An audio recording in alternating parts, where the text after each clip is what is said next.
Nilinaw naman ng Department of Science and Technology na hindi magiging mitsa ng The Big One ang mga magkakasunod na malalakas na lindol na tumamayan sa Cebu, Davao at La Union.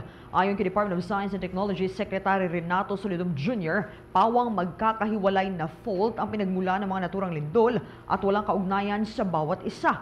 Paliwanag ng kalihim, bagaman nananatili ang posibilidad na gumalaw ang West Valley Fault na maaaring magdulot ng Big One, hindi ito maapektuhan ng paggalaw ng iba pang fault lines sa alinmang bahagi ng ating bansa. Ang fault lines na tatlong magkakahiwalay na lindol anya ay pawang hindi magkakadikit at magkakarugtong ng kaya't wala itong posibilidad na magtutulakan ang mga ito. Inihalimbawa ng kalihim ang nangyari noong Oktubre taong 2019 kung saan magkakasunod na tumama ang mahigit magnitude 6 na lindol sa bahagi ng Mindanao na sumentro naman sa ilang mga lugar sa Cotabato at Davao del Sur. Sa naturang sitwasyon ay natuklasan anya ng isang fault ang mga katabing fault kasunod yan ng nagkaroon ng pagyanig. Ang mga ito ay pawang magkakatabi at hindi katulad ng tatlong magkakasunod na nangyari sa Cebu, Davao at La Union.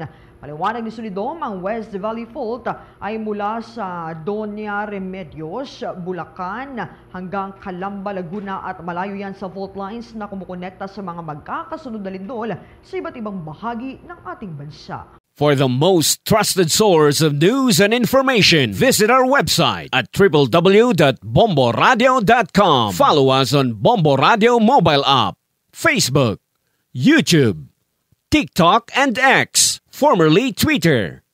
Like, share, and stay connected. Anytime, anywhere.